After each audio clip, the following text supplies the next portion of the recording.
किसी समय की बात है, एक सुंदर बौद्ध शिष्य नामक नौजवान ध्यान के लिए श्री गौतम बुद्ध के आश्रम में आया।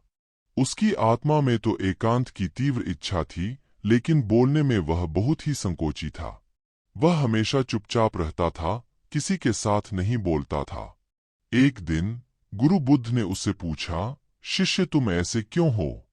तुम्हारे पास बात करने की शक्ति है, फिर भी तुम चुप रहते हो।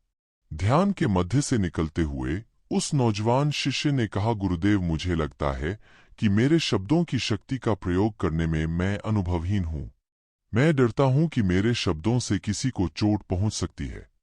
बुद्ध ने मुस्कुराते हुए कहा, शिष्य शब्दों की शक्ति अद्भुत होती है। वे न केवल समय की मिट्टी को रंगते हैं, बल्कि मानव दिलों को भी प्रभावित करते हैं। तुम्हारे शब्द तुम्हारी आत्मा का प्रतिबिंब होते हैं, उन्हें सही दिशा में इस्तेमाल करो। इस उपदेश से प्रेरित होकर वह शिष्य अपनी शब्द शक्ति का उपयोग करने लगा। वह अपनी सीमाओं को पार करके लोगों की सहायता करने लगा, उनकी समस्याओं को सुलझाने में मदद की। उसके शब्दों की गहराई और प्रेम ने लोगों के दिलों को छू लिया। धीरे धीरे वह नौजवान शिष्य अपने शब्दों के जादू में खुद भी विश्वास करने लगा।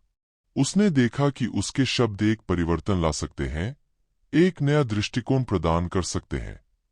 इस कहानी के माध्यम से हमें यह सीख मिलती है कि हमारे शब्दों की शक्ति का सही उपयोग करके हम अपने और दूसरों के जीवन में सकारात्मक परिवर्तन ला सकते हैं।